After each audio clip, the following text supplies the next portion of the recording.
Welcome to Essential Ingredients. I'm your host, Justine. With me today, as I like to call him, is Daniel Korson from Coracao chocolate. Thank you. I will step in to say it's Korson, K-O-R-S-O-N, and it's pronounced Coracao chocolate. Okay, so Coracao, I called it Coracao. Can you tell me? I'm sort of leaning towards the Portuguese sounding. Is that it? So it's based off of the Portuguese word Coracao, which means heart. This chocolate's a nourishing food for the heart, and it's blended with cacao, which comes from the Theobroma cacao tree, which is the seed of all chocolate. So we blended them together to make Coracao. Coracao. So with the hard seed. Okay, I like that name, and I like the whole idea behind it too. Do you talk a lot about that when you talk about the brand? Not too much. We do have it on the inside of the packaging, like a little exclamation, but we don't talk about it that much. No. So a lot of people have a hard time pronouncing it, though. They don't quite get it. Like me, I mispronounced it, but that's okay. I gave them the wrong last name for you too. Yeah. Well, we have another brand called Cocoa, which is the drinking chocolate. So when we answer the phone, we kind of joke like, "Hey, hello, this is Cocoa." I like the drinking chocolate, and I did like that sipping station you had there too. Thanks. So many takeaways I'm taking away from this conversation and the tour that we had today here at Coracao. Now I'm confusing myself. Anyway, so for those that are not familiar with you, could you just introduce yourself with your name, your title, and what you do? Sure. My name is Daniel. I am the founder of Coracao Chocolate. We started in 2008. We're a better for you chocolate company, all organic, fair trade, ethically sourced. And I wear a lot of hats here, but primarily I do R&D. I help create contract manufacturing relationships with people, just put fires out. Literal or figuratively? Both. Fires and floods. I work on both of those, and a lot of other things in between. But so just keep things moving. How come chocolate? Oh man, that's a good question. Well, I've loved chocolate since I was a kid. So kind of as we were talking about earlier, like Snickers, Reese's Pieces, like Peanut butter Nestle cups? Crunch, peanut butter cups, all of those. I used to love chocolate. And then when I was a teenager, when I was 16, I went to Thailand, and I went to this little village in Ubon Ratchathani, and you're not supposed to drink the water, right? And I knew that, but I got a shaved ice drink with coconut, and the ice was untreated. And so I actually ended up getting stomach parasites, and totally screwed up my digestive system, so I couldn't eat dairy, wheat, gluten, refined sugar, all the fun stuff anymore. So I never thought I'm sorry, forever or for the short term? It actually totally changed my digestive system. So I could eat that stuff before, and then after I couldn't. So today, if I do, I'll feel horrible. Okay, so no pizza, no chocolate ice cream that has milk in it. Yeah. Okay, got it. Okay. I mean, maybe like once or twice a year I'll do it just for fun. But I know I'm going to be messed up. I know. I have similar digestive systems, but I was just wondering. Okay, so this stayed with you for forever. Okay, let's continue. Yeah. So I was kind of resigned to the fact that I'd probably never eat those kind of chocolates again. And then in 2006, I was working as a pastry chef, and I got exposed to cacao, the raw ingredients of cacao, and the vanilla bean and all that stuff. And we started recreating some of those nostalgic treats that I loved as a kid. And basically, at that point in 2006, 7, 8, there wasn't really anyone else doing anything like it.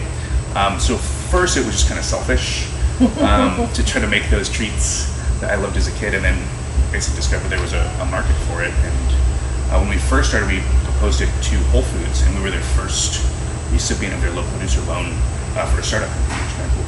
So when you just said this, you said we. So I know that you're now run by you. Mm-hmm.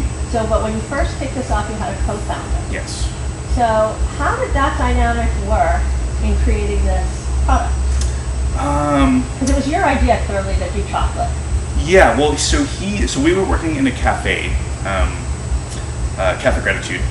Oh, I love Cafe Gratitude. So, I've only ever been in LA. I didn't go to the one. So when they were here in the Bay Area. Right, when Ryland, his family started. Okay, yeah. So I started in Berkeley. Okay. I was the first straight male to work at Berkeley. So I was shattering some, breaking some ice, I guess. I don't know the expression. Shattering the Glass Ceiling. Oh, there you go. Okay. Cafe Gratitude. Yeah, for the straight white man. So I started working as a pastry chef there. I worked on the line, and then my original business partner Matthew, they made chocolates in the central kitchen. So it was kind of like they had 4 satellite cafes around the bay, and they would make all the stuff in the central kitchen, and he was making the chocolates there. So he put out so that department was expanding. He put out a call for someone to come help. I answered it, and we started working together. And back then, the chocolate was not tempered, so the ingredients were not. The fillings were not stable, so if you wait, so before you go on though, for those that are not familiar with what tempered is, can you just clarify and tell us a little bit about what tempered means? So kind of you can think of it as like tempering steel. It's like a hardening process. So if you've ever had a chocolate bar that's maybe sat in your car or like your pocket, and it melts and it like re-solidifies, it's like kind of crumbly and weird or white. Basically, that's the cacao butter crystals solidifying at a non-optimal stage. So there's 6 stages, you want 5 or 6. So all commercial chocolate goes through tempering, and that gives it that gloss and that snap. Thank you for sharing that. Sure. I just always like to make sure that everyone, give a level playing field to everyone listening. So I didn't mean to stop you on your journey. If you want to continue? Sure. Where were we on this journey? You were making chocolate. Okay. He was making chocolate. We had central kitchen. Okay, we're at the central kitchen. Thank you. So we were at the central kitchen. You weren't at the central kitchen. You were at Cafe Gratitude, shattering this glass ceiling. At the glass ceiling, and then he called me into the central kitchen. Okay. I helped him out, and then we were talking about the fillings and stuff. So basically, it was if we had so you had to put the chocolate in the fridge, and if it wasn't in the fridge, it would basically melt into a puddle. So it was doing really well. We were selling about $12,000 a month of this chocolate that wasn't tempered, it wasn't shelf stable, just to these 4 cafes. So it was like, so these people are making these chocolates. Was this a side hustle? No, we were doing it for Cafe Gratitude, but we ran the department. Okay, so and it was growing. Okay, got it. Okay. And so I saw there was opportunity and that people wanted it, and this is where I got exposed to all the cool ingredients, and it was kind of like a test market. I was like, oh, people like this, and so I proposed to him, and then we proposed it to Whole Foods. That's when they said you gotta leave us alone. So we started just with a tiny tempering machine that we bought on a credit card and just kind of bootstrapped it all the way from there. Wow. Okay. So I now know that you're running the company on your own. How has it changed for you? So what's that like when you have this partner before and now you're at the helm, running, leading, creating the vision? Yeah, good question. Well, it's definitely, there's a lot of differences. I mean, having a partnership, it's like a marriage, so it's difficult, and there's always challenges, and there's good things as well. So he was actually, in my opinion, he was a creative genius. So he came up with a lot of the recipes originally, and I ran more of the business side, even though I have a background as a chef and love that part of it as well. He was just so good at it, kind of let him run with that, but he didn't really want to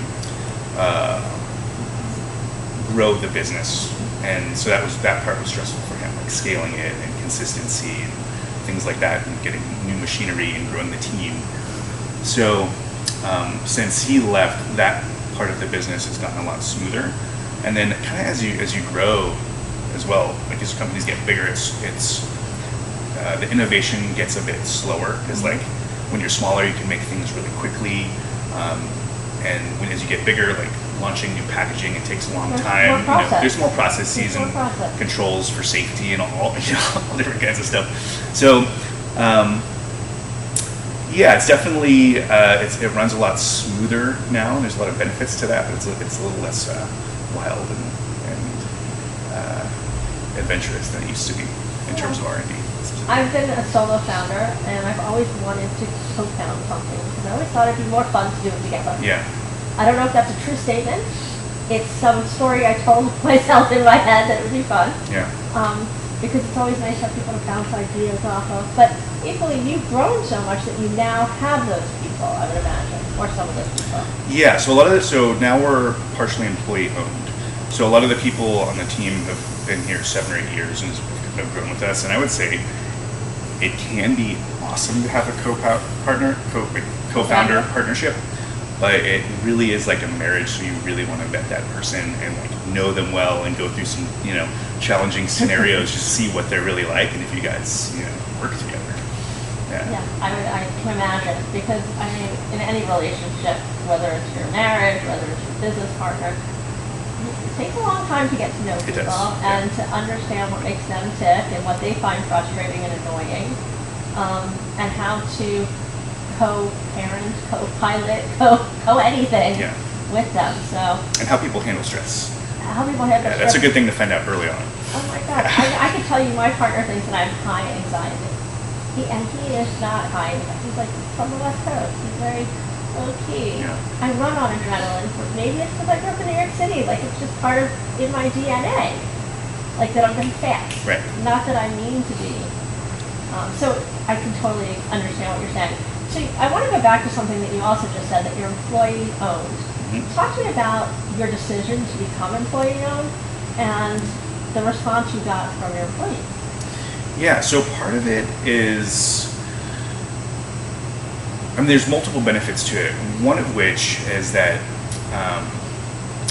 it is challenging to retain good employees, especially in the Bay Area, and especially as a food company when you're not that large, because you're only bringing in so much income. You can only pay people so much when you're comparing that to tech jobs, and the cost of living here is kind of crazy.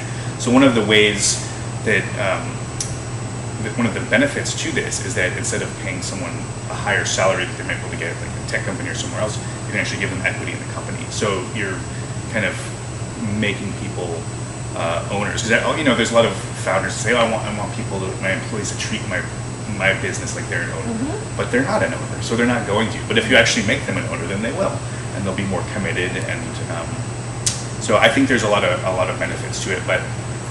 As a founder, I mean, you also just have to let go. You're letting go of some equity as well. So.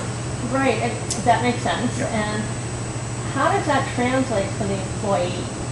So yes, it becomes employee owned. Or can you walk me through what that looks like and how, if they're not getting a raise in their salary, how they see the revenue, the additional revenue as an owner? Yeah. So basically. How we did it is we're a C corp, but we were an S corp previously. So we would just directly we would issue people shares. Technically, they would buy it. We would give them a bonus to buy the shares, and then we'd issue them the shares. Just kind of walk them through and say, hey, we're a small business. Once we go to a certain level, you may get kind of distributions, but if the business ever sells, you'll be a part of it. Basically, all the growth that happens and all the hard work you put in, assuming things go well with the company, it'll be a win for you at the end of the day. And let's just say they stayed 15 years, but then moved because their partner, their husband, their wife moved somewhere else. How do can they retain their shares, or do they have to sell them? What does that look like? Yeah, so basically we have the option to buy it back. So generally it's a vesting schedule. So we've done usually 3 to 4 years. So someone will get let's say we give someone 100 shares. So 25 shares they'll get up front. Year 2, they'll get 25 shares, so it'll be at 50%. Year 3, they'll get 75, and so on and so forth. So if they left before that 4-year period, they wouldn't get their full vesting schedule. If they stay those 4 years, then they own it fully. So even if they leave, they still own those shares. Yeah. Interesting, because I would imagine, people do leave, life changes, family, can dictate sometimes where you live. Yeah. So I think that's interesting. So when you approach your employees, they did not all know this when you first started, right? You were not always employee. No, I wasn't until about it, maybe 9 or 10 years in. So you're 9 or 10 years in, and you've had these employees, and now you want to approach them and say, hey, instead of giving you a raise, we want to make you part of the company. We want to make you part of the family. And what was their immediate reaction? It varies. So we don't make people take it. It's not like you have to be. So we offered it as a benefit. So some people chose to just take the bonus instead, and some people chose to get to take the shares, and were really excited about just feeling that ownership of the company. And for a lot of them, it was their first time ever having that happen. It was really inspiring for them. And some people just wanted a bonus. So we just let people choose what they wanted to do. That's great. Now tell me about Coracao and your chocolate. And you seem to have a variety of products. Yeah. Okay, so where should we start? What do you want to start with?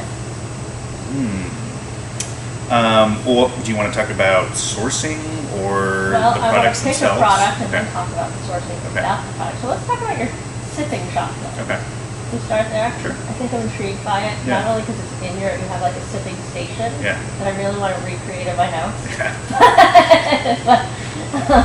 but so talk to me, can you show it to everybody what Sure. it looks like? Yeah. Okay. Oh, gravity. All right. No, it's all right. Okay. Don't worry about it. So we have the sipping chocolate in the nice pink box, which is This is our perfect for pyramid here. Valentine's Day, by the way, which is coming up on your daughter's birthday. Yes.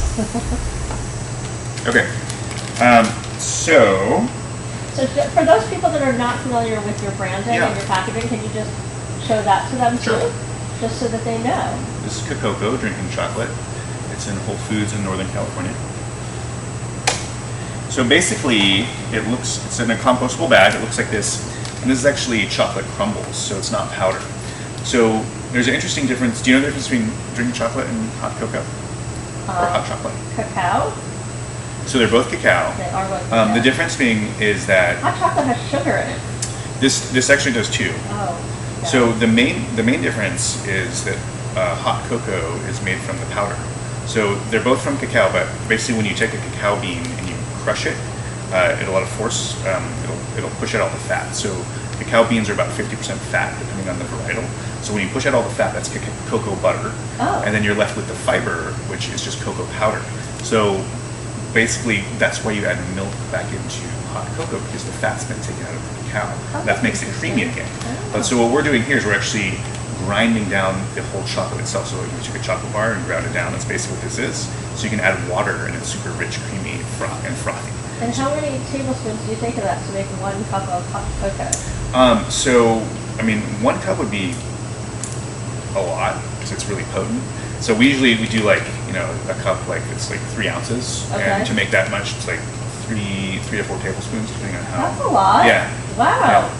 But that's for us, it's super thick and creamy and rich. So you Right. could actually put that in the fridge and turn it into chocolate mousse. Have you ever been to sipping bar, like chocolate sipping bars? I went to one in Seattle once, Oh, nice. and they offer like a. I mean, that's my life, so. So that's what I'm saying. You have it in here. You have it in your office.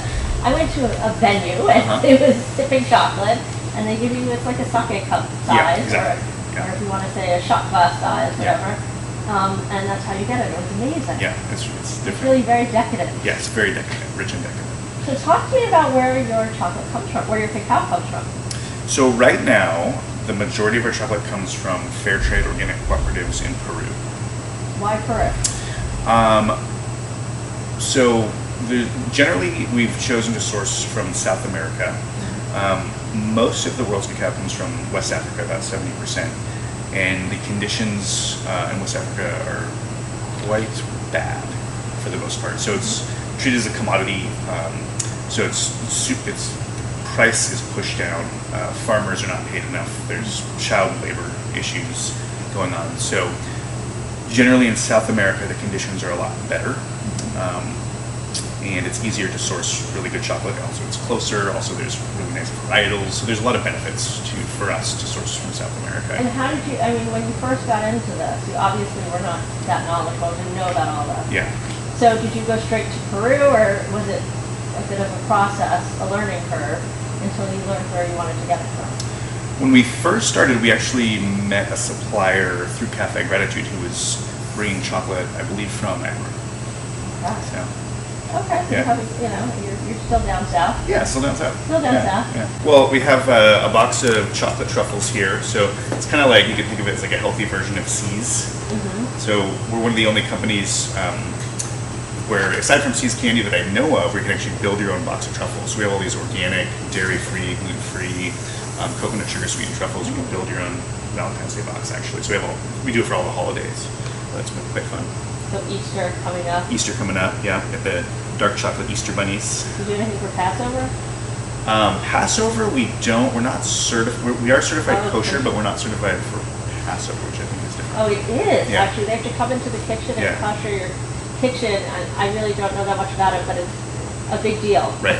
It's a big deal. Right. So, okay. So, and then you have these bunnies.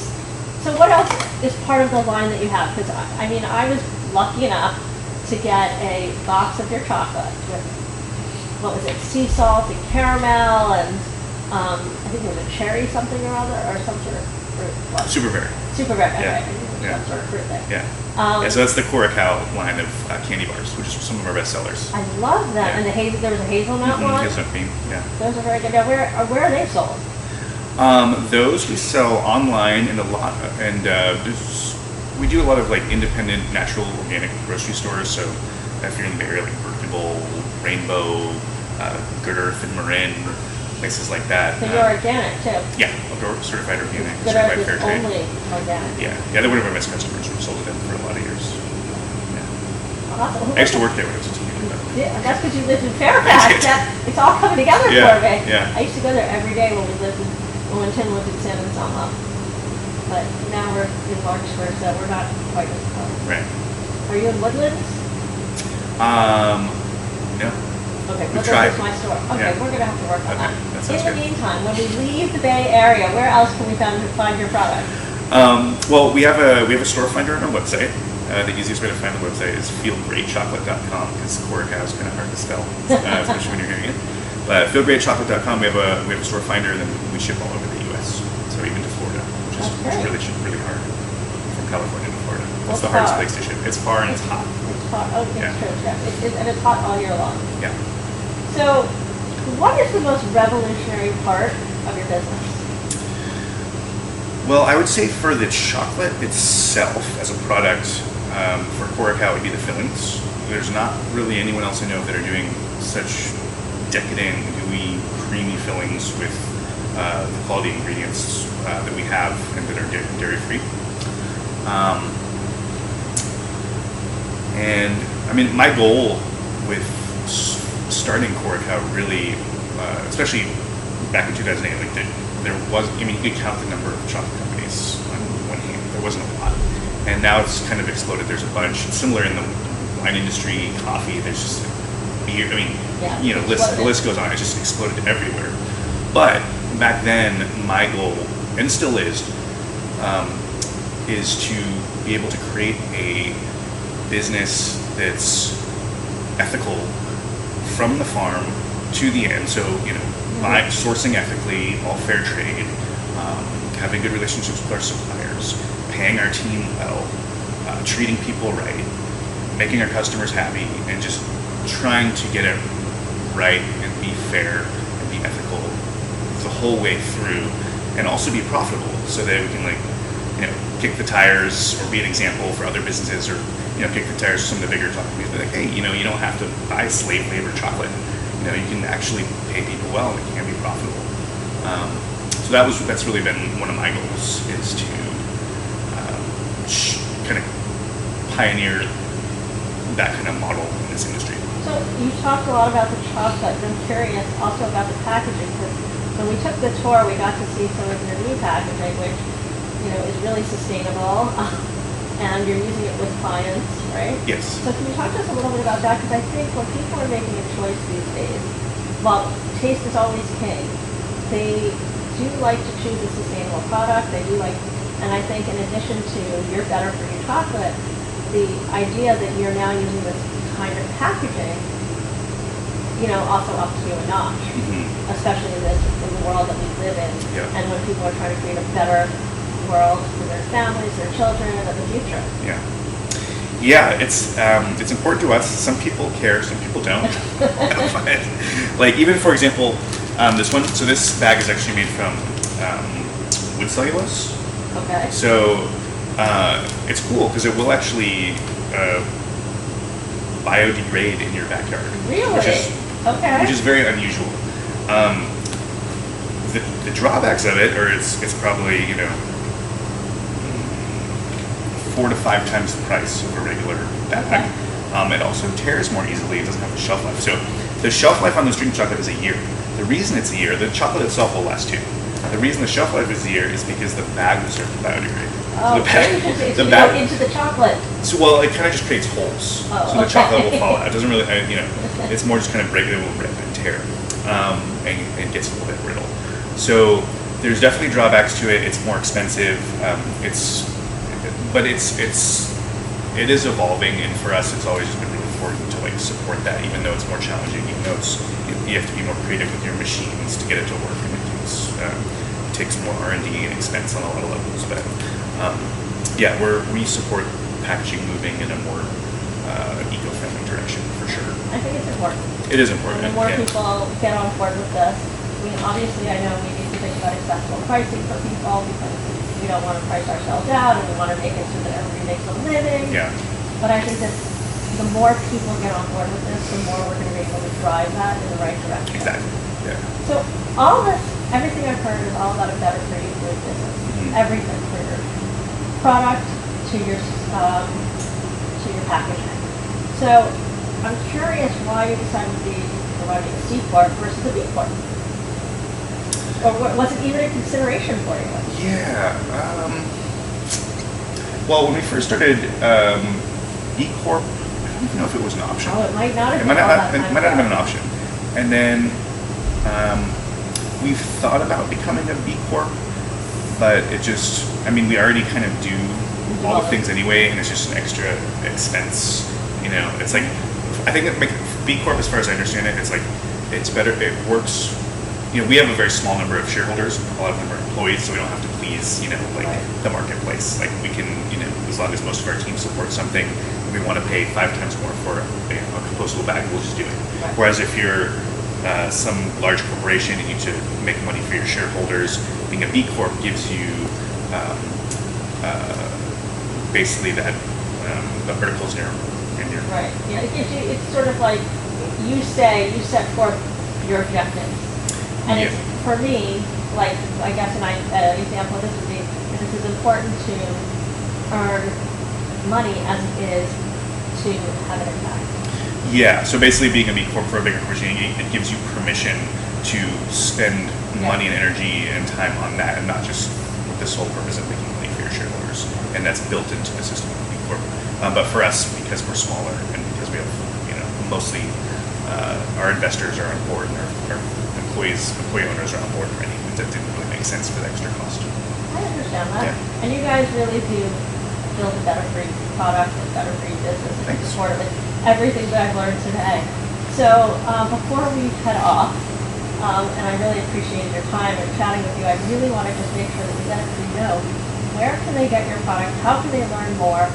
What is the first point of contact they should have? Website. Website. Yeah, website's the best. Okay, so you want to just share with us the website again? Sure. Feelgreatchocolate.com. I just love that. I do. Feelgreatchocolate.com. Awesome. Okay. Daniel, thank you so much for joining me today. Yeah. It was great to meet you. Great to try your chocolate. And great to get the tour. Yeah, wonderful having you. Yeah, great to meet you as well.